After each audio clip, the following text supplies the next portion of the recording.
good afternoon, everyone. My name is Jen Bacon. I'm the Dean of Arts and Humanities here at West Chester University, and I'm so thrilled to see you at our Alumni Speaker Series. We've been doing this series for about a year and a half, 2 years now. We started it during the pandemic, and we wanted to find a way to connect with people, but we also wanted to find a way to tell the stories of our amazing alumni and share those stories with our students, with our colleagues, with our community. And so I'm thrilled that you're able to join us today for a conversation with Lauren Groh, who is one of our amazing alumni from the Communication Studies Department. It's called something different now, but it was Communication Studies when Lauren was here. So welcome, Lauren Groh. Can you tell us, just to kick things off, what is it that you are doing now? What's your current job title? Sure. Well, hello, Jen. Hello, everyone. Thanks for being here. I'm so excited to talk to all of you today, to introduce myself and talk about what I do now. I am a director of development at the West Chester University Foundation, and I'm specifically a liaison for the College of Education and Social Work and the College of Arts and Humanities. So I work very closely with you, Jen, and a director of development in my role specifically means I'm a major gift officer, so a fundraiser for both of those colleges. Well, we'll get into a little bit more about your current job and some other things that you're up to, Lauren, but you probably do know this. It's homecoming weekend. It's all happening here. So this is a great time for our alumni to be coming back to campus to visit.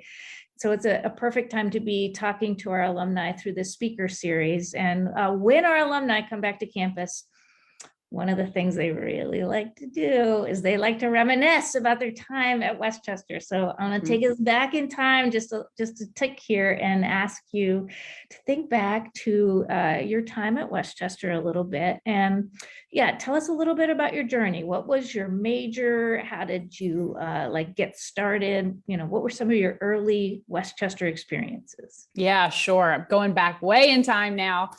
So I started as a communication studies major off the bat. It's what I applied to enroll in at West Chester University, and very quickly fell in love with it. After I kind of got some of the gen ed classes in the past, I really enjoyed the interpersonal aspects of communication studies as well as the media aspects. There were a number of student organizations that I got involved in pretty quickly, most specifically PRSSA, which stands for the Public Relations Student Society of America. And I actually enrolled or was elected to the executive board when I was a freshman. So I spent 2 years as president, and I'll talk a little bit more about my experience with that, but that was something that really shaped my collegiate experience, and was involved in a number of other things pretty quickly. But I think that's one of the most valuable things that I took advantage of when I was an undergraduate student. My freshman year was quite a transition, as many freshmen experience. I felt like I was the only person on campus, even though there were plenty of people and friends that I had made, and getting involved in the classroom and outside of the classroom is ultimately what made my experience so positive. And by the time I was a senior, like so many, I was really sad to graduate, but look back very fondly on my memories and my time at West Chester. Awesome. Well, you know, our first year students right now are going through some of what you're going through. It's week 6 of the semester, and they're trying to find their slots here. So I love that you can remember that, like, you didn't feel like you knew anyone and you didn't know how to get connected. Do you have any sense of how did you push yourself over that hump? What made you go ahead and join you gave me a long acronym, but the public relations something. Yeah.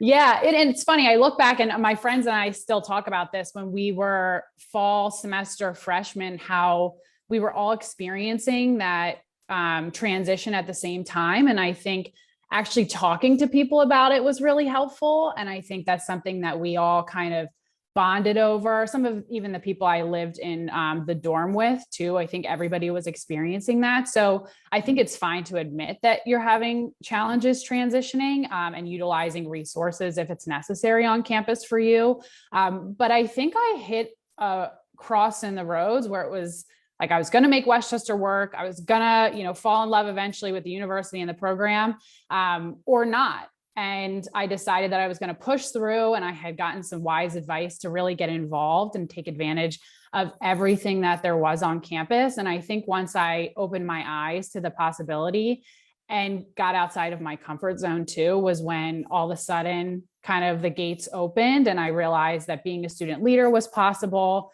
and that 4 years was a blank canvas of things that I was going to be able to do and accomplish. So getting out of my comfort zone really is what set myself apart from my experience. And I still try to do that as an adult now in my career. Awesome. So, I was an English professor before I was dean, and I'm kind of obsessed with storytelling as like a way that we get work done in the world. I'm desperate to hear like some of your West Chester stories. So are there stories from the classroom, stories from a student organization? Just like when you're thinking back on your time here, there are stories that you tell, maybe shared experiences with other students, learning experiences. What's coming to mind? Because I just saw a wicked grin cross your face. Oh my gosh. Well, I could tell a number of embarrassing stories, but I think one that I still remember, and I look back and I don't really know what I was thinking in the moment, but my experience, like I mentioned, when I was in PRSSA, I was the president, really transformational experience, but I was the leader of the organization, and we were known for organizing and hosting these trips and field trips off of campus. And these were to major metropolitan cities, New York City, Washington, D.C., Baltimore. And I had to organize everything from the bus to the budget, and then finding something to do once we were going to these cities. So I had planned this whole day to Philadelphia, which was a fall trip of ours. And Dr. Lorden, the advisor for the organization, he was like, why don't you try to challenge the organization to take public transit into the city? It's a good experience. It might open, doors for students to get to the city from West Chester. I didn't grow up in the city, and to me, that was so foreign, but I was like, okay, I can do it. So I looked up the SEPTA schedule, got tickets for everybody, paid for it. And that morning we show up to the SEPTA bus stop. I think there's only one on campus. We completely missed the bus, and I am in like full panic mode. And I remember realizing that I knew the bus route. I knew the bus went up to High Street because I just remember crossing in front of it a number of times. So I said, hold on, everybody, stay put. And I literally ran across campus onto High Street. And I literally put myself in front of a SEPTA bus and asked the bus driver to stop the bus and wait for a group of 25 students to come on board. And I remember the look on his face was just absolute shock and disappointment. But it's something that I remember because in that moment, it was like a do or die situation. It really wasn't. All of these kids were missing class and people were waiting for us. And I think that honestly kind of shaped something in me to realize critical thinking and leadership, and maybe a little bit of risk taking too, but I'm alive to talk about it today. I'm so glad you are alive to talk about it today. Main Hall here sits right on High Street. So I see that bus every day, and I can picture the risk and peril that you put yourself in, but also Yes. That's an amazing story of leadership. That's a story of like trying to make things work for a group and show that it was important and that you were going to make it happen. So I love that. And we got there. You got there. I bet you had a good experience too. Yeah. Yeah. Were there classes at West Chester that when you look back, you're like, this really kind of helped me go to the next level as a communications professional? Like, this is some of the stuff that I still go back to today in my work. Yeah, absolutely. There were 3 classes in particular that still stick with me today and actually helped me model my own syllabus as a professor and faculty member here. But Dawn Wright's public speaking course was something that I remember being so nervous as a freshman taking that course, and the preparation that I experienced due to her leadership and her care definitely made me comfortable and I think proficient at public speaking, and some of the same writing styles and delivery styles of speaking are still with me today. So I think that was pivotal for me to do as a freshman and to kind of get through. So that's one. And then all of Dr. Lorden's courses really pushed me, and I know all of my classmates, to be creative thinkers, creative writers, creative doers. And of course, he was my advisor for PRSSA as well. So just an incredible man and professor. And lastly, I actually took 2 constitutional law classes when I was like a sophomore and junior. And my brain has never worked so hard. I think I'm still recovering, but that class really pushed me out of my comfort zone, taught me to read and analyze. And we actually had to debate and public speak in that course as well. So getting through that course is something that I'm still proud of. And I still carry some of my own lessons and learnings from that too. So those are just a few, but most classes I can say I took something from. That's awesome. And it sounds like, classes within your major, but also classes outside of it that you took for whatever reason and found challenging. Lauren, you seem very together and accomplished, and we'll talk about how true that all is, but did you struggle along the way? Like, what were some bumps you hit, and how did you recover? Oh, yes. I would not say I'm put together, but I appreciate the compliment. I experienced a lot of challenge in college, and a lot of it, blessed to say, it wasn't something that was detrimental to my ability to proceed in my education or my health. But a number of, I would say, like transitional breakdowns. I'm not sure if what I was studying was ultimately what I wanted to do. And something I really remember vividly is after my sophomore fall semester, I took an education course. It was a child literacy course, and I absolutely loved it. And it came very naturally to me. And I remember sitting in my parents' living room, like literally underneath the Christmas tree, and having a full-on breakdown that maybe I was supposed to be an educator. And that was something that was a possibility for me. And I remember thinking, if I can combine communications and combine education, I would be so thrilled. And I ultimately was able to do that in my career. I have always had my foot in education. So I think following those moments of uncertainty was really helpful to me, and to understand that I had plenty of time to pivot if I needed to. But I'll also say I worked very hard to get an internship my senior year at a very large company in the area. I was so happy, felt so accomplished, and I absolutely hated it. And I remember feeling like my dreams were coming to an end. But that experience actually is what pivoted me to explore the nonprofit sector. And I think had I not had that experience, I ultimately would have been doing something very different in my career. So I think all of the challenges and obstacles and doubts ultimately led me to what I really wanted to do. I think you just have to be uncomfortable in those moments and kind of twist a little bit to figure it out. And I remember those vividly. I mean, even as an adult, you experience those feelings too. So definitely uncertainty throughout the process. And the bum internship, the things that sometimes are the hardest are also sometimes the things we learn the most from.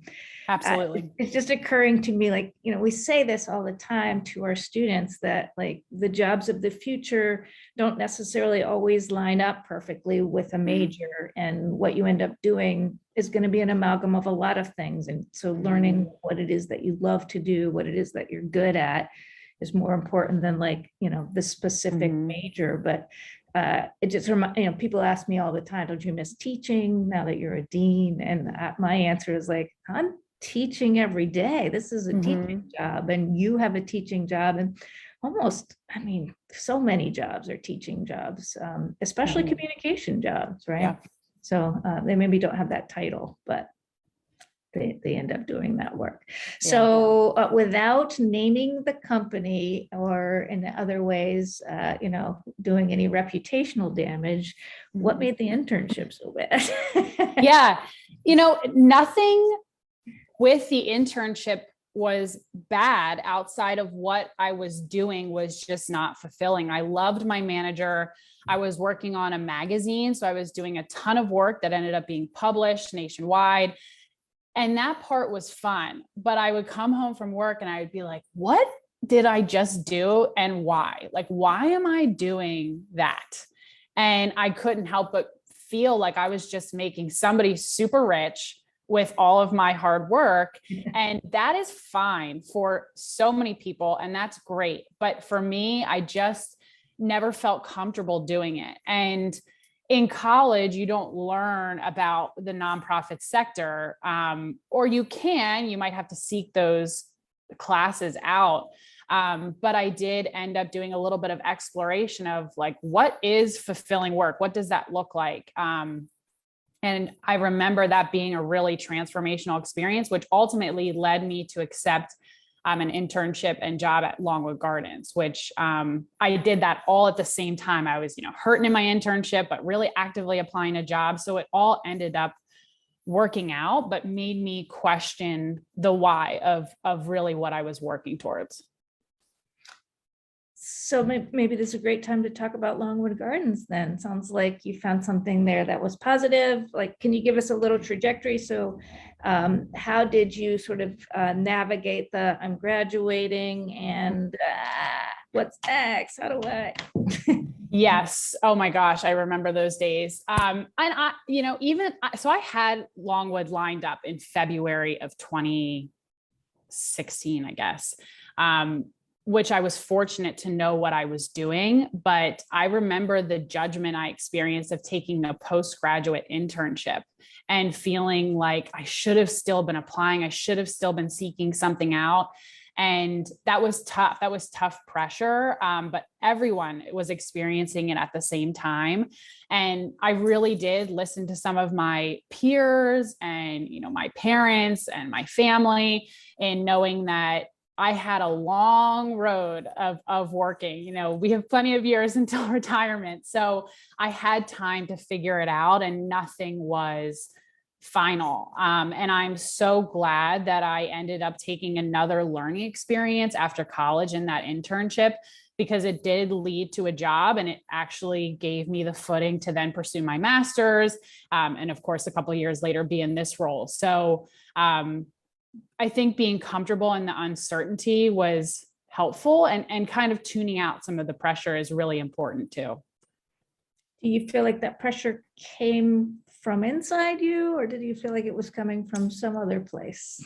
Yeah, I mean, I'm a planner, so I definitely felt it myself. But I think when you're in your senior year of college, the only question you really get from people outside of college is, what are you doing after? And I think you even experienced that as a senior in high school. And there's this culmination and lead up to figuring out what you're going to do after you cross the stage. And that's a lot of pressure just for everybody. And it was still a really fun time, but I know myself and my peers were stressed by those questions.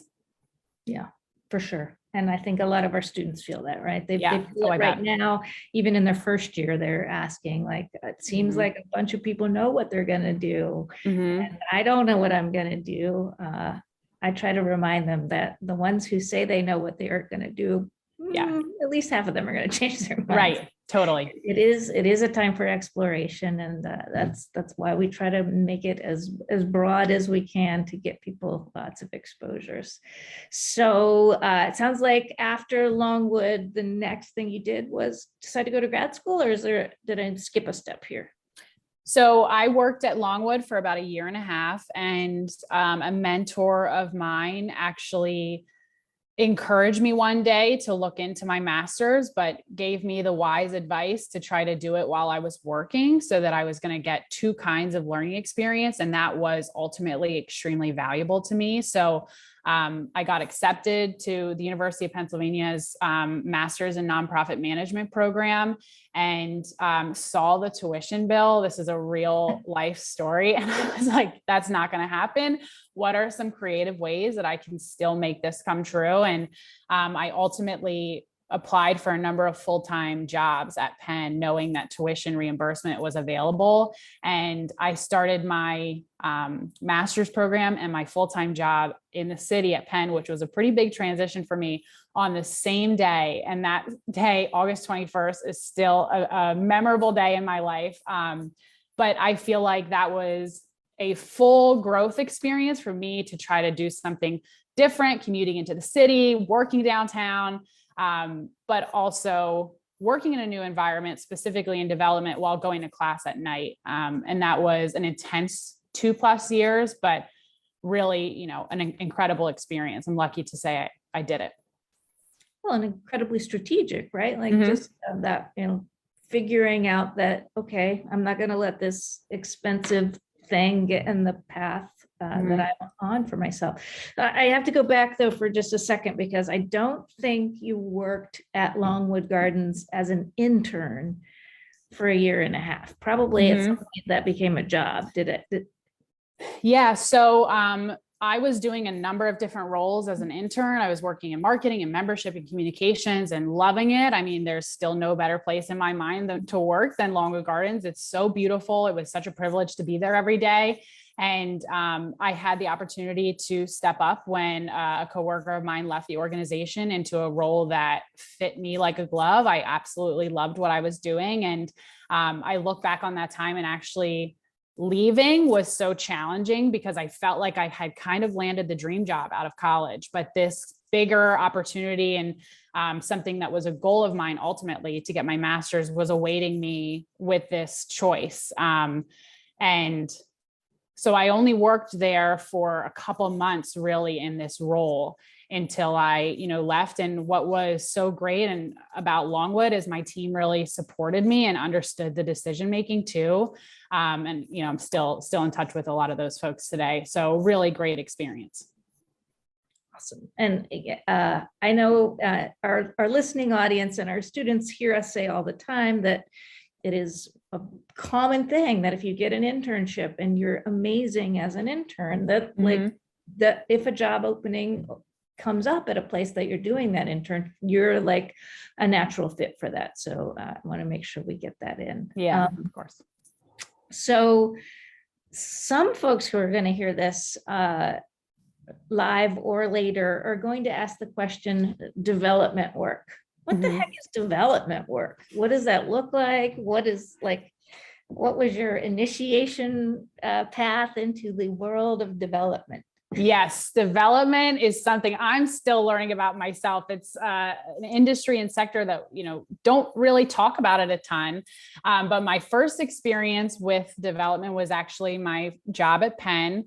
I worked in specifically answering the phones at Penn, the largest annual fund, which means annual gifts from donors and supporters every year under a certain threshold was really what we were targeting, all to support student success at Penn, the university, similar to what I now do at the foundation. But I would answer the phone and these people would say, I want to give $25,000 to Penn. I'd be like, oh, okay, no big deal. That's just like my entire salary. But that was my first exposure to it. And I really ended up falling in love with the art of writing and asking for money, but also saying thank you, demonstrating the impact of philanthropic support. That's something that's still very important to me. But ultimately too, building relationships with these supporters was rewarding in nature, to getting to know alumni and why people choose to give their hard-earned money to organizations is a really fascinating experience. There's a lot of interesting aspects of development, starting from cultivating young alumni to them being major gift donors later in life. But it really is all about philanthropic giving and matching people who want to give back to their passions and desired outcomes. So it's a really, really awesome job. And now I get to do it at my alma mater, which is great. Yay, go Rams. Go Rams. So you touched on it a little bit, Lauren, but I feel like sometimes, development work and fundraising gets kind of a bad rap. And it's like the asking people for money feels like, I don't know, like you're imposing on them or somehow doing something wrong by asking for money. And I think the piece that you just hit on is that there are a lot of people out there in the world who have a strong motivation for giving. They actually desire to contribute and they're not sure how to contribute. So like, what are some like things you've learned about like human motivation and like what drives people to, as you said, give their hard-earned money to an organization? Yeah, I think fundraisers and people that work in development do believe people are inherently good, that people do want to give back. So I think having that assumption can give you a little bit of armor when you're doing the hard work of asking for money specifically. But through my experience, I have definitely come to realize there's a lot of different ways to give back to an organization. And industry language is time, talent, and treasure. So your ability to volunteer for an organization can be just as impactful as writing a check. So I've learned that there are a lot of different ways to cultivate somebody to eventually give back in some type of monetary way, but that ultimately might not be the best thing for that person or the best thing for the organization. So I think it takes a little bit of practice and time to realize that when somebody does want to give back, they just need to know how. They need to know what the most impactful way is, and they need to know what the possibilities are. Something that's rewarding in my job and my peers' job at the foundation is we oftentimes have donors saying, I want to leave West Chester in my will. I loved it. It was the most transformational experience for me. What can I do? What does that mean? And being able to walk them through that process is really the meat and potatoes of what makes our work rewarding. So it only takes a couple times to ask for money for the sting to stop.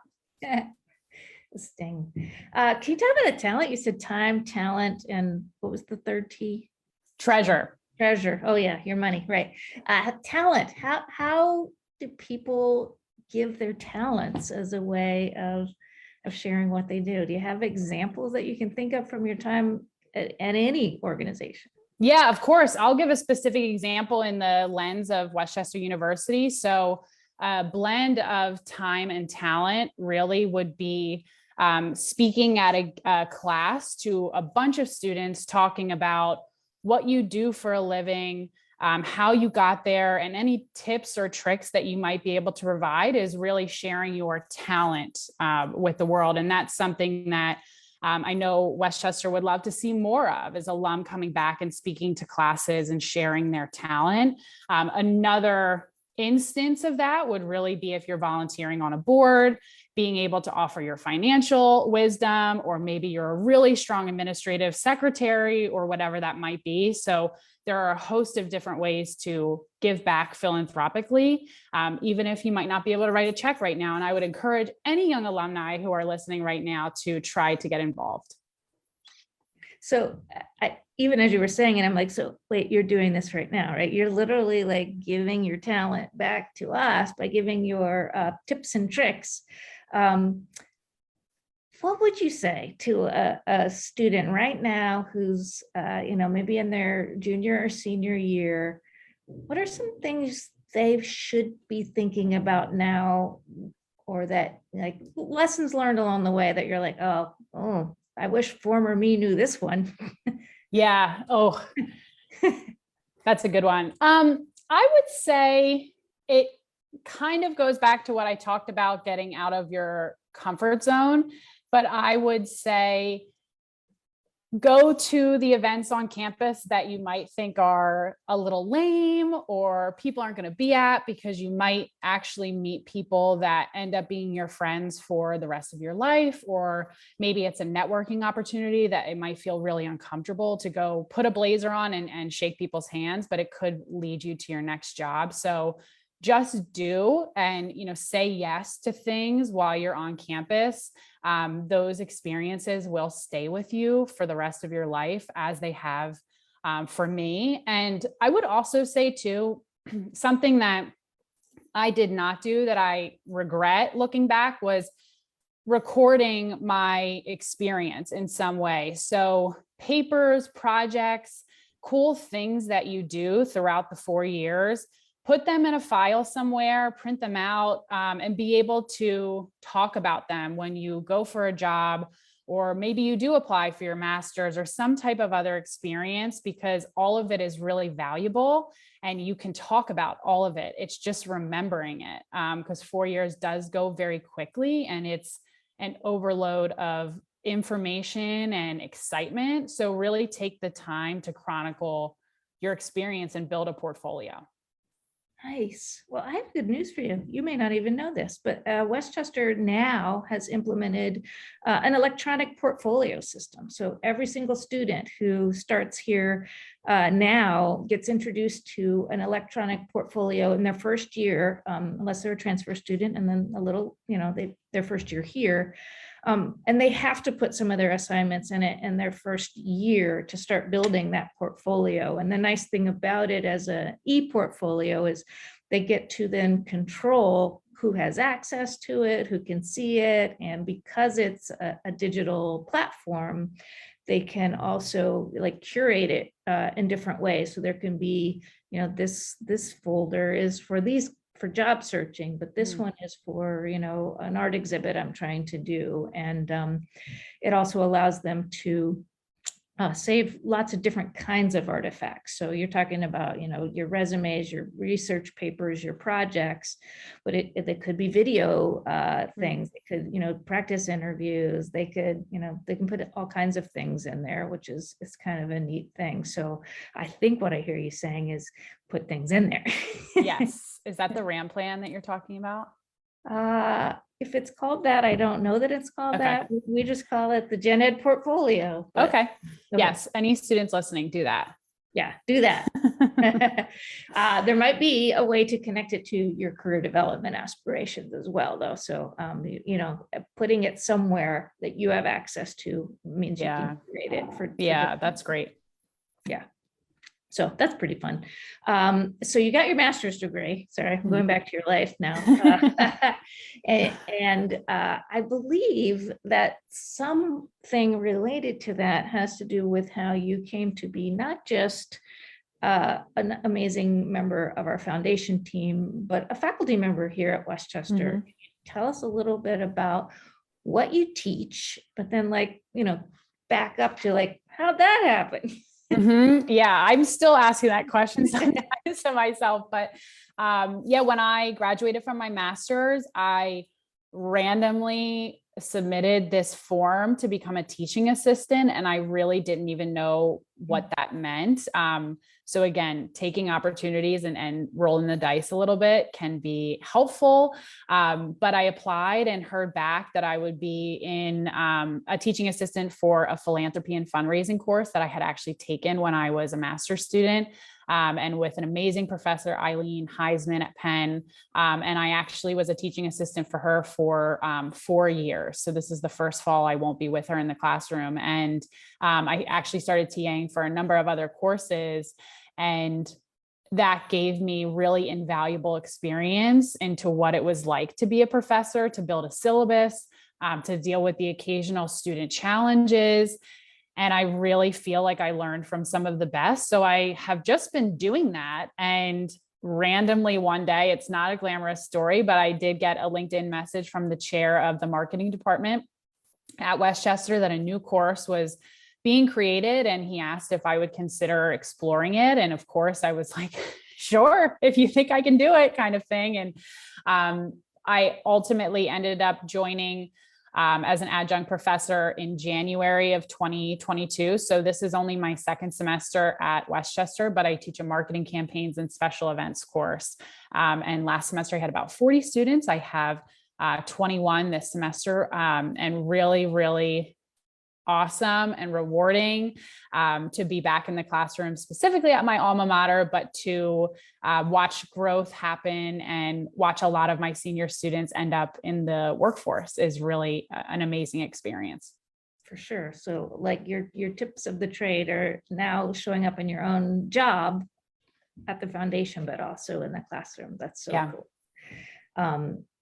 The path that you have taken does seem to be one that is punctuated by these moments of bravery, is what I want to say. You're characterizing it here as kind of like, oh, I rolled the dice, like it was nothing, but you're, I think you said early, I guess you're a risk taker. How do you think about that? Is that something, how can we help our students take the right kinds of risks that will reap the kinds of rewards of job satisfaction and growth that seem to be part of your career trajectory?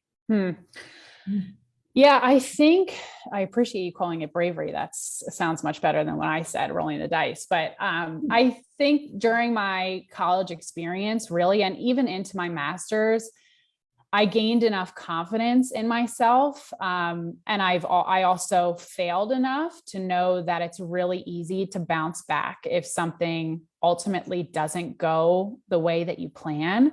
And I think taking advantage of every opportunity in college that presents itself is ultimately what helped me prepare for the future and prepare myself to kind of put myself out there.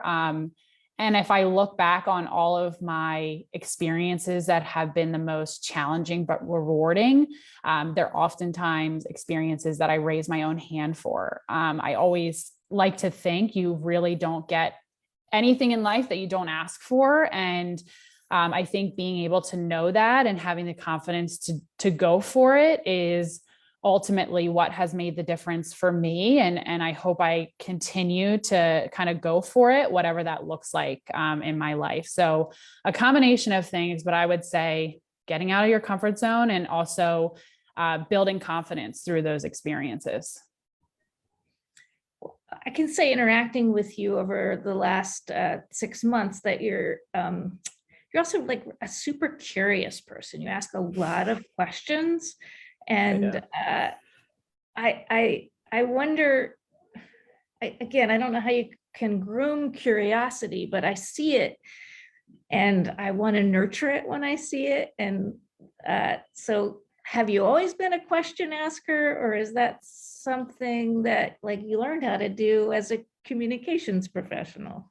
Oh, that's a good question. You're not the first person to tell me that I ask a lot of questions. My parents, I believe, are somewhere on this call or maybe on Facebook. I'm not too sure, but I'd have to ask them if I did that as a kid. I would probably say I did. I think I am a lifelong learner. I really, really love to experience new things and try to figure out like this big old world that we live in. So I really do like talking to people who do something different than I do. And that's why I know I've asked you a lot of questions. I ask my peers at work a lot of questions because I really do love to know things because I think ultimately the more you know and the more you do, the more you can do. So thank you for being patient with me with all my questions. But some of your questions are things like so what does the dean actually do, or what does this actually look like on the ground? So it would only be fair if I ask you, like, what's a great work day in the life of Lauren Grow look like? A lot of coffee in the morning, and being able to talk to people is really important to me. In my current role, I have a great balance of being able to be in the office, but being able to work from home and really hit the ground and get things done that are a little more administrative is great for me too. So I think being able to communicate, build relationships, maybe do a little bit of creative work. I really do love to write. I really love to design. And I think professional development for me is something that's also really important. So the ability to explore something new, or at least know something on the horizon is brewing that might be curious to me, or might be rewarding, or a growth opportunity is really important too. So if I can slam all those things in one day, I'm a happy girl. Yeah, indeed. Me too, honestly. Like I'm so happy if I get to mix it up, do a bunch of different things. And then, of course, part of the work that you do here is trying to raise money for scholarships for our students to like get this amazing experience that you had here to more students who for whom it might be a challenge. Do you have any like fundraising success stories you feel like you can tell? Yes, I do. I will share a story actually from a previous employer. I worked briefly at an independent school, specifically as a major gift officer with some marketing experience too. But I worked with a donor who showed up unannounced one day to campus on a motorcycle in a full-on motorcycle suit. I don't even know what they're called. And he really quickly said he was not satisfied by the appearance of a sidewalk on campus. And I, had to walk him through that conversation. And he said, I want to give the money to fix the sidewalk. I said, great, let's have another conversation. Let me get a quote, all this stuff. So he ultimately comes back to campus for a planned meeting, and I give him a tour. I talk to him about our students. And a couple months later, he ultimately wrote a check for $100,000, which was really transformational for the school. And he ultimately gave about 50% to unrestricted use, which was student success money, and 50% to building some of the renovating some of the buildings that really needed some love, that were historic. So being able to take somebody who's curious and wanting to do something good, but really walked him through the possibilities and landing on $100,000 gift was an exceptional experience for me, and kind of fed that interest in doing more of it, which ultimately led to the foundation. Did we get the sidewalk fixed? Oh, the sidewalk was fixed. Historic building was fixed. It was a big day. Yeah. I just want to make sure, that smooth sidewalk seems Yes. an important part of it. Yeah. Yeah. People are funny. So Lauren, I feel like I probably didn't get to ask you something that you were hoping I might ask you as part of this. Like, you knew we would be talking about your job and your trajectory as like from a student to alumni. Is there something you were really hoping to get to share that I didn't get to for you? No, you really did ask me all the questions I was hopeful of answering and expecting. No, I think I'm good. Well, what's next for Lauren Grow? That's a good question. What is next for me? I'm definitely not done learning in whatever that looks like for me. If I'm back in the classroom one day as a student, awesome. I want to take a pottery class very soon. So continuing to grow my skill set and lean into my curiosity. I will always and have no plans to leave the nonprofit sector. The next role for me will hopefully be a leadership role. I love managing people. I want to continue to do that, and always in the cross section of marketing, advancement, and fundraising. So we'll see. The rest is still unwritten. Well, I have a sense that I might know what you're up to this weekend because it's homecoming. Yeah. Woohoo! All right. So anybody out there, alums, colleagues, friends, students, I hope you can join us for Alumni Weekend here at West Chester. Lauren, thank you so much for taking time to talk to us about your experience. Your success is the university's success, and that's why we do what we do. So thank you so much for donating your talent to our cause today. Thank you so much, Jen. It's been such a pleasure working with you and speaking with you this afternoon. Thank you all for joining. And Kelsey, Madison, thank you so much for setting this up for everybody. Appreciate it. Thank you so much, Kelsey. Have a good afternoon, everybody. Thanks all.